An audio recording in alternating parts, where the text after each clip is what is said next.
والصلاة والسلام على سيدنا محمد المبعوث رحمة للعالمين وعلى آله حق قدره ومقداره العظيم.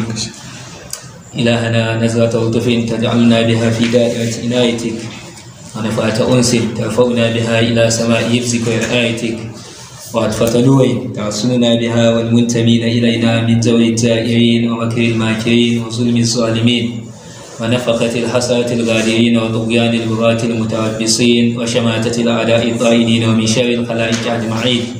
سبحان ربك رب العزة عما يصفون وسلام على المرسلين والحمد لله رب العالمين. السلام عليكم ورحمة الله وبركاته. ina taya mu murnan zagayowar wata mai albarka, watan azumin Ramadan, wanda shine Allah ya saukar da Alƙur'ani. To da shawaran shugabanninmu, malamanmu, Maulana Sayyid Malam Hafiz Abdullah, ake ganin cewa a karanta littafin Ashifa na Al-Qadi Iyad Al-Yahsubi don samun dacewa da albarkar da take cikin wata Ramadan din. Duk dai shi kan shi wata Ramadan din ne sha'ira ne min sha'airillahi. Allah yana faɗa wa man yu'azzim sha'airallahi fa innaha min taqwal qulub. To duk cikin sha'irorin Ubangiji babu kaman Annabi Muhammad sallallahu alaihi wa alihi wa sallama. To ina ga tunaninsu da na Maulana Prof suke ga a yi izinin a karanta Ashifa na sanin haƙoƙin Sayyidina Rasulullahi sallallahu alaihi wa alihi wa sallama. Annabi Muhammad sallallahu alaihi wa alihi wa sallama, dole ne mu gode wa Allah da Allah subhanahu wa ta'ala ya ba mu shi ba tare da mu roƙa ba. Idan mun duba girman annabawa gaba ɗaya, za mu ga su annabi Musa da annabi Harun, Allah ta'ala ya musu kyauta ne, walaqad mananna ala Musa wa Harun. Duk da dai a cikin kisas za ka ga annabi Musa za a zo da al'umma an wuce da ita, ya tambaya a ce wannan al'umman annabi Muhammad ne sallallahu alaihi wa alihi wa sallama, ya yi ko a saka shi a ciki. To kaga ya roƙa a saka shi a cikin al'umman annabi Muhammad sallallahu alaihi wa alihi wa sallama, amma mu ba mu roƙa ba. Allah subhanahu wa ta'ala ya mana kyautansa sallallahu alaihi wa alihi wa sallama, saboda rahaman Ubangiji, saboda rahamansa shi kansa annabi sallallahu alaihi wa alihi wa sallama din. Allah subhanahu wa ta'ala yana faɗa a cikin suratu al-Imran, لقد من الله على المؤمنين إذ بعث فيهم رسولا من أنفسهم يتلو عليهم آياتي ويزكيهم ويعلمهم الكتاب والحكمة وإن كانوا من قبل لفي ضلال مبين. كاغني الله يا يمنا kyautansa, dole ne mu tsaya mu ga girman shi, mu yi koyi da halayensa sallallahu alaihi wa alihi wa sallama. Kuma duk abin da za mu riga mu faɗa, Allah ta'ala ya riga ya gama faɗa a alamun zari. Alastu bi rabbikum qalu bala. Duk da Allah ta'ala an san girman manzanni, Allah da yake faɗa mana girman su, an san girman fasikanci a wajen Ubangiji. Mutane za su yi sabo, Allah ya ce inna Allah la yahdil qawmal fasiqin, amma kai tsaye alamu zari Allah ya tsaida annabi Muhammad sallallahu alaihi wa alihi wa sallama a gefe daya, ya tsaida fasikanci a gefe daya, ya tsaida manzanni, ya ce wa manzanni to gashi nan ku zaba, ko ku bi annabi Muhammadu ko fasikanci.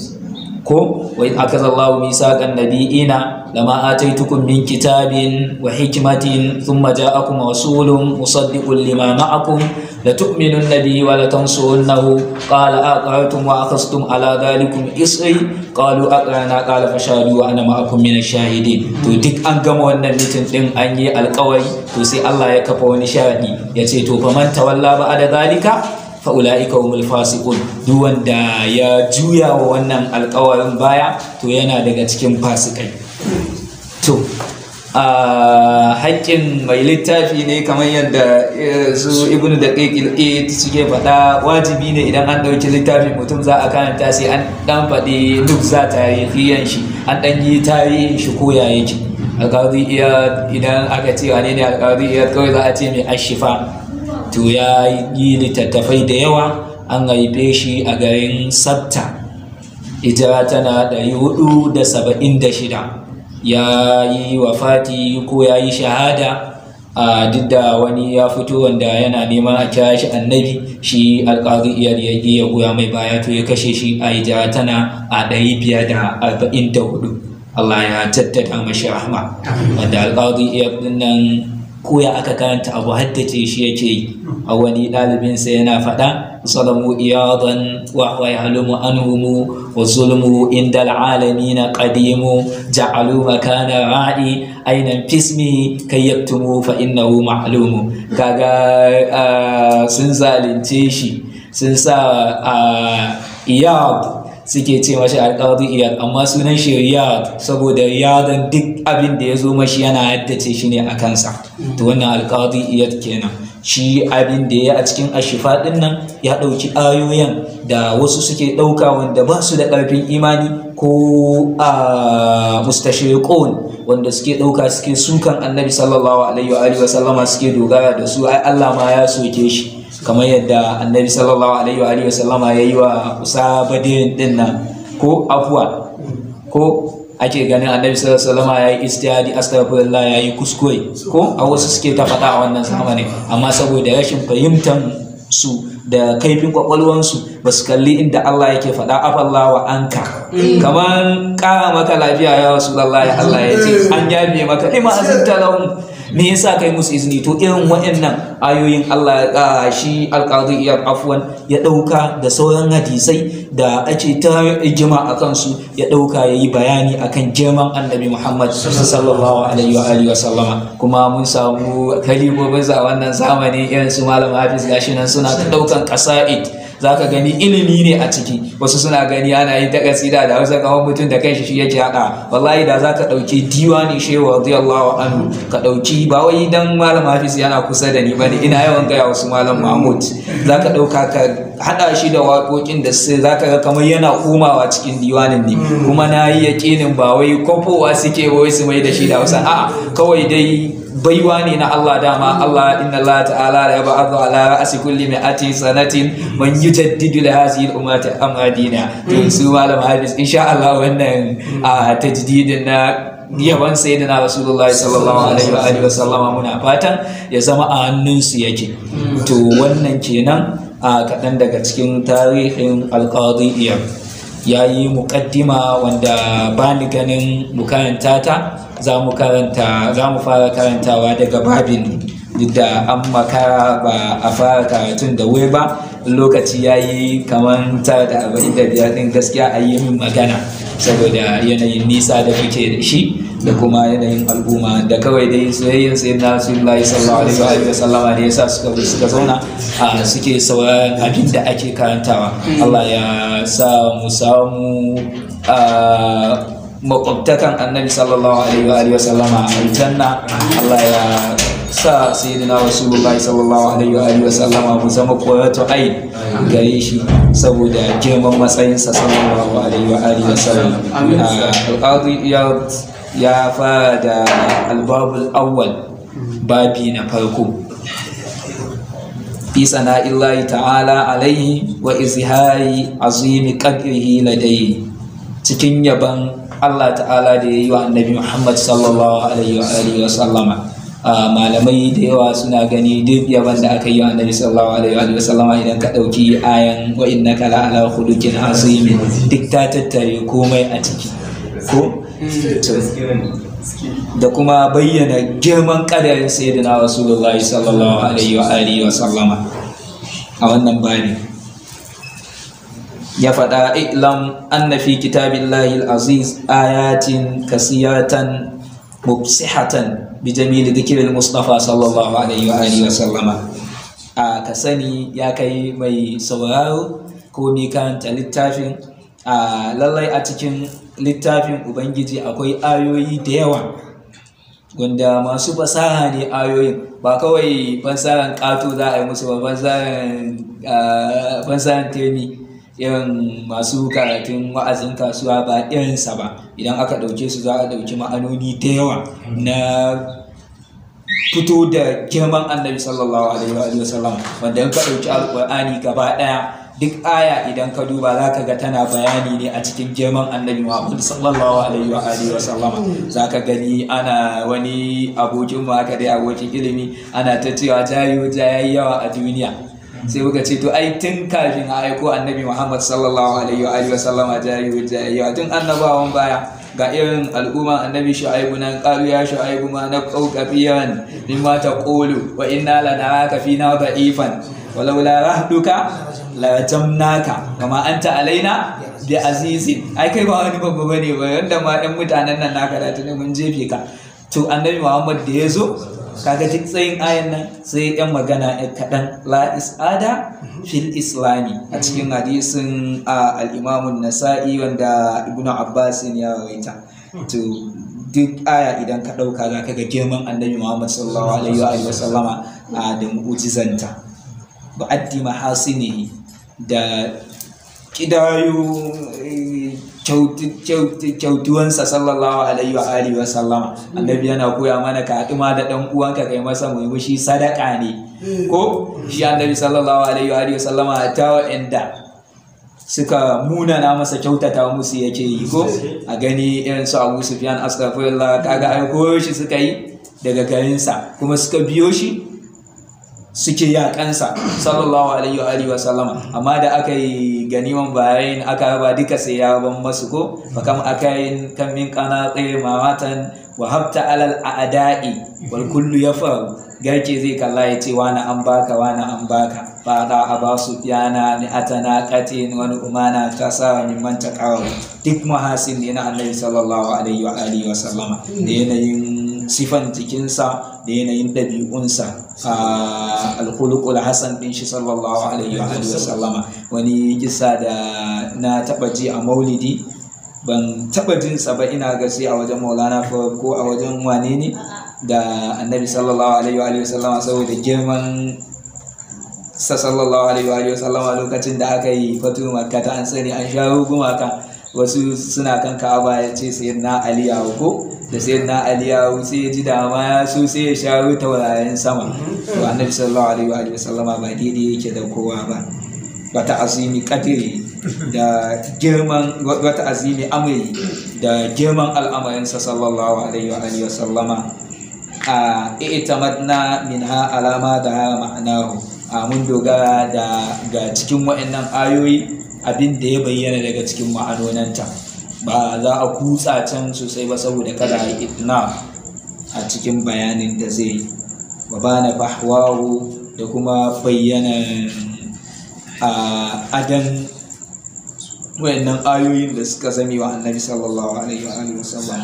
Waja'alna dhalika fi asharati usulin, sai muka sanya waɗannan duk abin da ya bayani a cikin fasali guda 10. Kaga wannan babi aka ce, kamar misali idan an ce wannan kofa ce, kofar waje ce, idan an shigo za a iya samun farfajiya, an yi nan aji 1, aji 2, aji 3. To kaga babi na farko wayannan abubuwan da muka karanta, to sai akwai fasali guda 10 a ciki, kamar a ce wannan makaranta ce akwai aji 10 a ciki, an fahimta?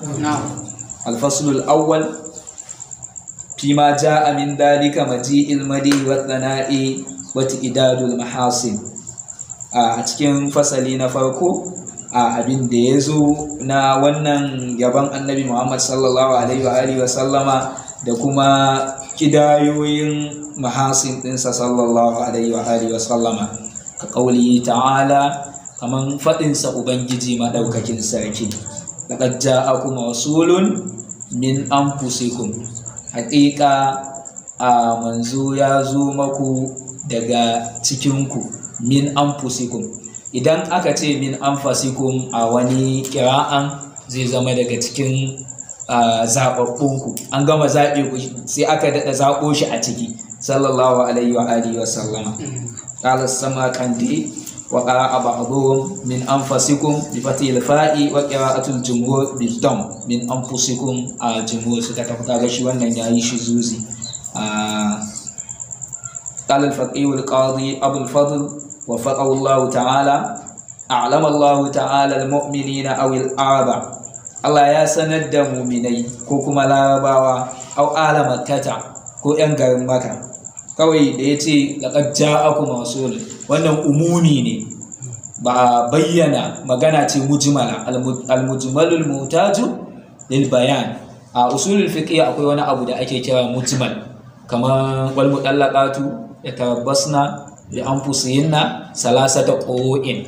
Kaga wannan qur'in da aka ce magana ce a mujmala ta tajul bayan. Aka samu sabani da sayyidatuna Aisha da sayyidina Abubakar, suka yi sabani, ita tana cewa jinin shi kuma yana cewa a tsarkin.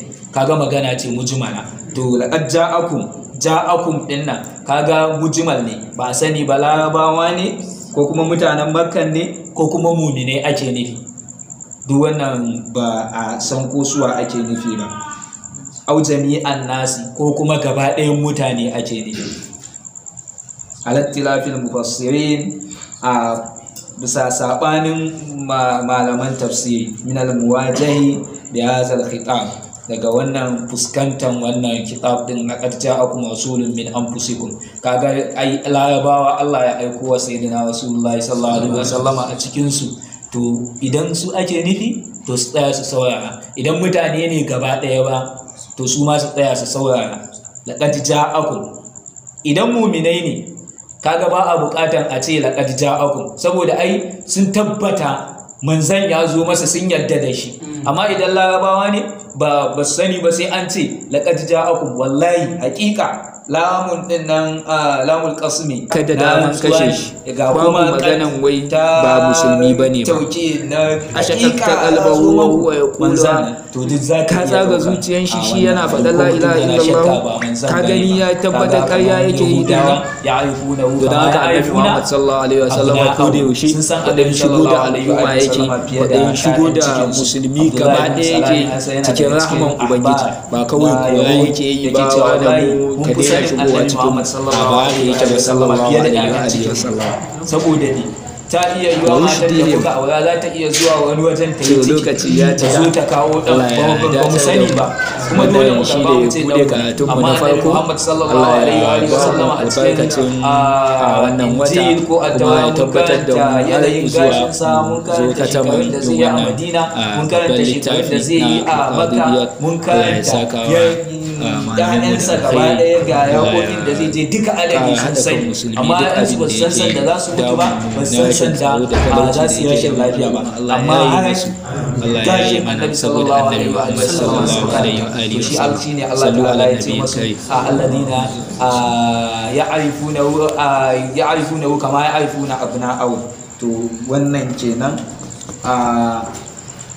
annahu ba'atha fi masulan min anfusihim, cewa shi annabi sallallahu alaihi wa sallama an aiko shi a cikin su rasulan min anfusihim, manzo ne daga cikin su. Annabi Muhammad sallallahu alaihi wa sallama lokacin da aka aiko shi, Allah ta'ala ya fara yi mashi wa anzir ashiratakal aqrabin, ko ka fara yi wa yan uwanka na kusa a gargadi sallallahu alaihi wa sallam.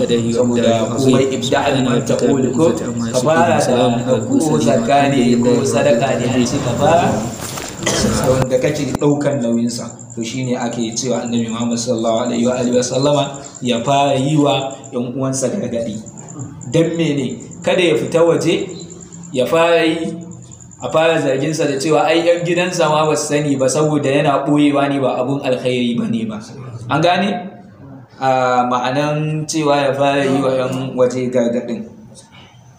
ya'rifuna min anfusihim, ya'rifuna sun san shi, wa yatahaqqaquna makanahu, kuma sun haƙƙaƙe matsayin annabi Muhammad sallallahu alaihi wa alihi wa sallama. Duk wani matsayi da Allah ya bashi sun san shi, ya fi annabawansu na baya. Kuma su kansu annabawan idan an turo su suna faɗawa al'ummansu, idan wannan annabin ya zo da ni da ku ko da ina raye za mu ajiye addinin da muke yi mu bi shi. Kaga sun san ma'anan komai. Suna cewa kamin a aiko annabi Muhammad sallallahu alaihi wa sallama, yahudawa idan ya zo da mu za a goya mai baya, mu za mu mai kaza. Da yazo kuma sai suka juya baya, su yahudawan suka yanke alƙawarin da suka ɗauka.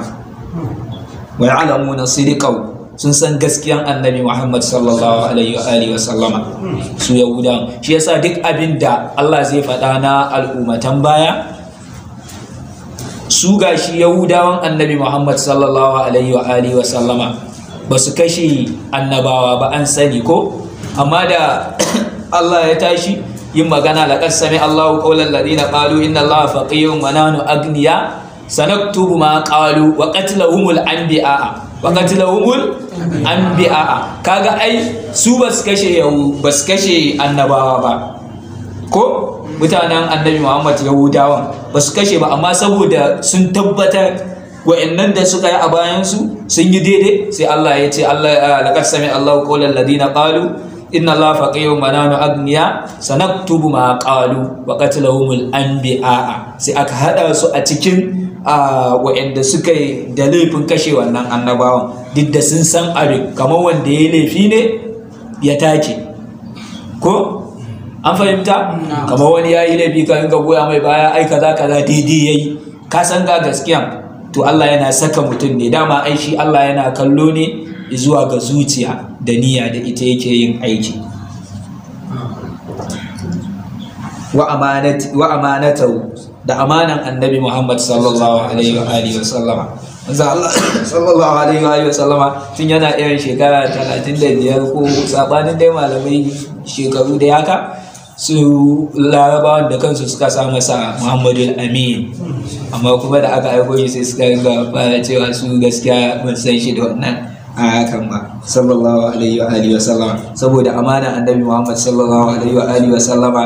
Ka gani dubi kafirin amana, kafiri ne mutum, amma annabi Muhammad sallallahu alaihi wa sallama saboda amanan shi ya ce man wanda ya cutar da man aga dimmiyan aw mu'ahadan fa ana tasimuhu yawmal qiyamati. Saboda su sun zo sun hada amana da shi, ba za mu yaƙe ka ba, za ka yi abinka mu ma za mu namu, babu maganar fitina. To an haɗa wannan alƙawarin, to annabi Muhammad ya ce wa musulmai duk wanda ya cutar da wani zimmihi ko kafirin amana, to ni ne zan tsaya wa wannan kafirin amanar lauya a gaban Allah, ni zan kare masa mutuncinsa don a bashi haƙinsa. Kaga amana annabi Muhammad sallallahu alaihi wa sallama. Duk soyayyar da annabi Muhammad sallallahu alaihi wa sallama da tausayinsa da yake wa mutane bai kai musulmi mai sako akan kafiri ba. Dole sai ya fi son musulmi akan kafiri, amma saboda a zauna lafiya da amana annabi Muhammad sallallahu alaihi wa sallama ya faɗa man adadin miyan aw muahadan fa ana kasimu yawm qiyamati sallallahu alaihi wa sallama. ala yattahimunahu bil kadhibi, wasu taɓa tuhuman shi da ƙarya ba sallallahu alaihi wa sallama. wa tarkin nasihati lahum, da kuma barin yin nasiha ga Yesu sallallahu alaihi wa sallama. Da dama an ce nasiha shine ajiye abu a bigiran shi, duk wani abu ajiye shi a bigiransa sallallahu alaihi wa sallama. Za a ga yanayin wani zai zo misali ya fitsari a cikin masallaci, dubi girman masallaci. Allah ma ya ce annabi ya ce duwanda ya tofar da kaki a masallaci ba za a yi masa gafara ba. Gafaran wannan tofan wanda ya yi shine binne ta, amma dubi girman najasan fitsari da wani ya zo ya yi da yake bai sani ba. Saboda nasiha ta annabi Muhammad sallallahu alaihi wa sallama, sahabbai sun tashi za su yi mashi tsawa, amma manzo Allah sallallahu alaihi wa sallama ya ce ku kyale shi, sai da ya gama ya ce nan masallaci ne, kaza da kaza da kaza ake yi, har yake cewa Allah ya gafartawa annabi Muhammad sallallahu alaihi wa sallama da ni kadai. Annabi ya ce laqad tahajjarta albab, ai ka matse kofa, ka toshe ramin ubangiji, saboda ramin ubangiji wa rahmati wasi'at kulli shay'in sallallahu alaihi wa sallama. wa annahu lam takun fil arabi qabilatun illa walaha ala rasulillahi sallallahu alaihi wa sallama waladatu. Cewa lamarin da sha'anin babu wani kabila a cikin larabawa ba ce annabi Muhammad sallallahu alaihi wa sallama yana da yan uwantaka a cikin su sallallahu alaihi wa sallama. Ana ta sabani akan yaba'ul kabir ko na shayan wan babba, wasu wai annabi Muhammad sallallahu alaihi wa sallama ya je gidan Ummu Sulaim ya yi bacci ya yi kaza. Ai abin da yake haramta nasaba ai an sani wa'imat alaikum ummahatukum wa banatukum wa akhawatukum wa ammatukum wa khalatukum wa banatul akhi wa banatul ukhti wa ummahatu nisaikum wa abaikum allati fi wujuhikum min nisaikum allati dakhaltum bihinna fa in lam takunu dakhaltum bihinna fala junaha alaikum. Duka wayannan haramun ne. To duk wanda suka mace ta shayar da su ma aure bai halatta a gare su ba. To wasu a zamanin nan saboda son zuciya da kuma rashin fahimta suna ganin annabi Muhammad sallallahu alaihi wa sallama wa hadisan da ake faɗa da gidan Ummu Sulaim ya yi bacci ya ta yi mai fifita kaza da kaza. Ai kamar kai ne ka je gidan yayanka ka yi bacci, yayanka mace misali, kaga su tun a lokacin sun san wannan abin da ya haramta wannan kamar a ce cikin kuɗe ne kuka fito, an fahimta. To yawanci duk larabawa annabi sallallahu alaihi wa sallama zai je gidan mahaifiyan sayyidina Anas, duk kusan duk suna da irin wannan abin, kamar yan uwantaka ne, bari na je gidan kanwata, bari na je wajen kanwar babata, kaga ai duk muharramanka ne, zaka iya duk abubuwanka a ciki ba tare da komai ba. To duk irin wannan annabi sallallahu alaihi wa sallama rashin fahimtar yawancin larabawa, annabi sallallahu alaihi wa sallama yana da nasab da su, suna da nasaba da su, shi yasa za a yi ta ganin irin wannan hadisan. Shi yasa shi ilimi a wajen malamai ake ɗaukan littafi kawai a karanta lallai ba zai ba wa mutum mafita ba, zai zama ya yi yanka ne ba tare da wuka ba. Allah ya sauke. Au qarabatun, ko kuma kusaci na zumunci. wa huwa inda ibn Abbasin wa ghayrihi ma'ana qawlihi ta'ala illa al-mawaddata fil qurba.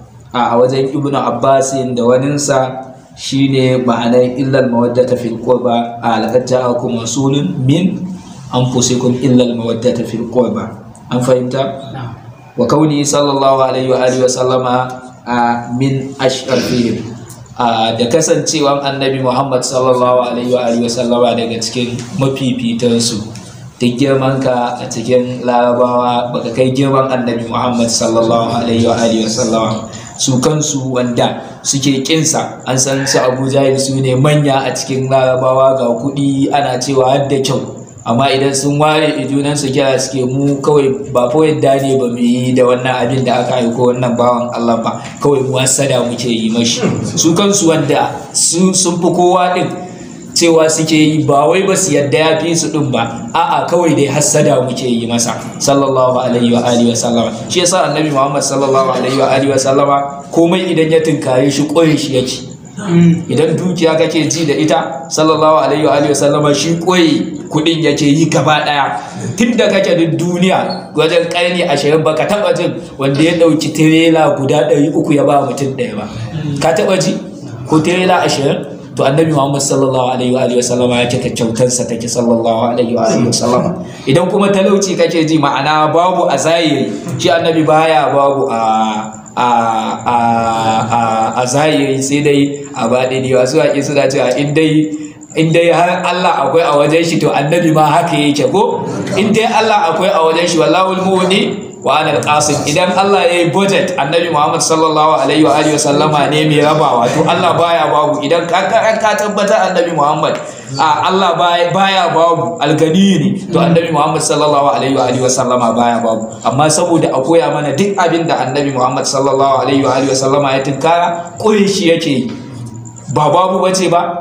Tunda kake a tarihi baka taba jin wanda aka taba yin wata uku a gidan shi ba a dora tukunyan girki ba a taba yi ba. Annabi Muhammad sallallahu alaihi wa alihi wasallama da aka tambayi sayyidatuna Aisha tace sai da muka yi wata daya, muka yi na biyu, muka yi na uku, ba a taba dora girki a gidan annabi Muhammad sallallahu alaihi wa alihi wasallama. Shi yasa shi komai idan ya tunkare shi koyi shi yake yi sallallahu alaihi wa alihi wasallama. Wa afdalihim ala qira'atil fatih min anfasihim kenan.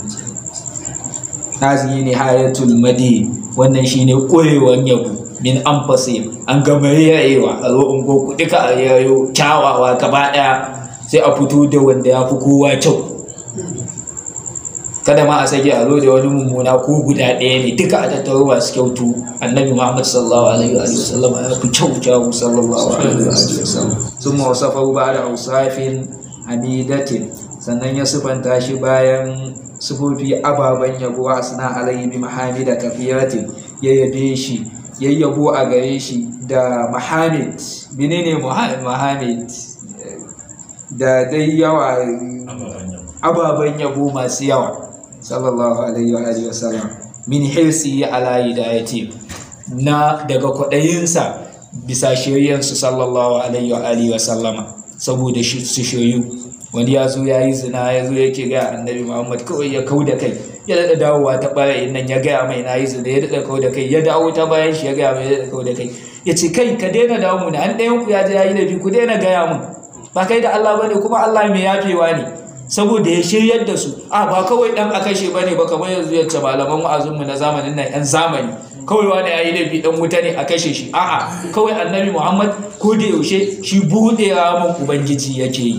Walladina idza fa'alu fahishatan aw zalamu anfusahum dhakarullah fastaghfiru li dhunubihim wa man yaghfiru dhunuba illa Allah wa lam yusiru ala ma fa'alu wa hum ya'lamun. To annabi Muhammad sallallahu alaihi wa sallam ko da yaushe a cikin shiryan su yake yi. Zaka gani su Usama a lokacin da annabi Muhammad sallallahu alaihi wa sallama ya aike su a wani gari yaki, wani ya sun tare shi a wani loko, kawai sai ya ce la ilaha illallah, suka ce wallahi ta ƙarya ce, suka kashe shi. To al'adar annabi Muhammad sallallahu alaihi wa sallama duk sanda ya aike sai ya tattambaye ku ya aka ya anya me ya faru, sai suke bashi labari, wallahi akwai wani dan ƙarya addini da muka haɗu da shi ta kansa muka bi.